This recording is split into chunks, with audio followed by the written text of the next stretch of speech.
بچه‌ها سوال اولی که ازم کاملا چون پرسیده بهم پیام میدید این هستش که چرا توی مثلا توی این یوتیوب و اینا شروع به کار کرده، چرا توی اینستا مثلا نمیدی شروع به کار.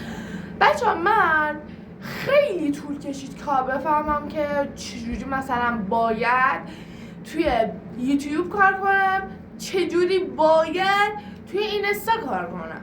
بچه من قبلا خیلی توی مود بودم که برو تو اینستا کار کن، برو تو اینستا کار کن، بیشتر ویو میگیری، میره اسپلور، این میره اون میره اون میره.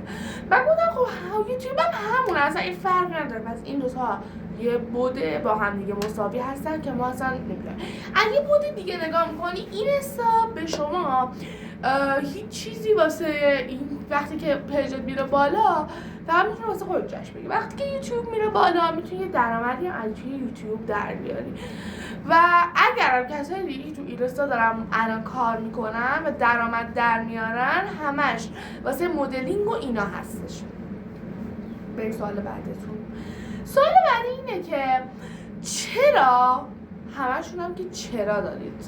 سوال بعدی اینه که چرا تو خب هم واسه ویدیوهات یه مثلا ویدیوهات بلند کاملا میگیری ولی مثلا واسه چیزات هیچ مثلا ویدیو کوتاه نداری زیاد. بچه بذارید بهتون جوابشو بدم.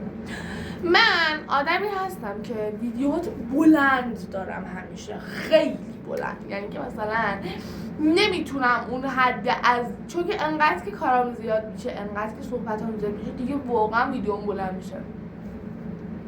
به این دلیل ما بعد اینجا نوشتید یکیتون که ما توی اسپلور خیلی میدیدیمتون، هی از همون میپرسیدید که تو خودت مثلا میخواد مثلا از من نظر میخوای وقتی میگی که مثلا این لباس رو بپوشم، اینا رو بزنم یا اینا رو بزنم، قبلش میذارم ویدیو رو نظر میخوای، بعد ما نظر میدیم تو اصلا از نظرات ما نگاه نمیکنی، اصلا نگاه فکر من نمیکنی. بچه‌ها من میخوام بهتون بگم که من هر وقت نظر میپرسم مگه مریضم نظر بپرسم و نگاه نکنم؟ نظر رو میپرسم، نگاه میکنم، همون لباسی رو میپوشم که نظراتش بیشتر باشه. خب یعنی اینطوری بهتون بگم. یکی هم بوده میگه که یه دختر خانم رو خوشگل کوچولو بوده، فکر کنم 12 سالشه، میگه میشه شما خوراکی و چالش خوراکی طور واسمون بذارید فقط آرایشی نباشه؟ آخه یه وقتی از آرایشایی که میذارین اصلا به درد من نمیخوره. مامانم میگه کسایی که آرایشای بزرگونه میذارن از پیجشون بیا بیرون، ولی من شما رو خیلی دوست دارم نمیخوام پیجتون بیام بیرون. ببین عزیزم ما میایم چالشایی رو میذاریم ولی خب من اصلا کارم چالش گذاشتن نیست. کار من روزمره خودمه، کار من ایده هایی که من میذارم فرق داره و ما مثل شما آرایشای خب چیزی تر بگیرید بذارید. ها اینم میشه.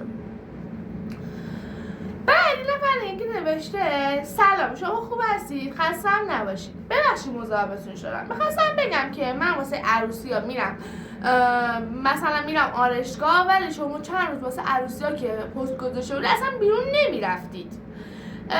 بعد اینکه میشه واسه عروسیمون که توی شهریور ماه هست حداقل یه میکاپ خوشگل مثلا بفرستید و یاد بدید. میخوام تمرین کنم تا روز عروسی اصلا دیگه هیچ جا نرم، بمونم تو خونه همه دهنشون باز بمونن.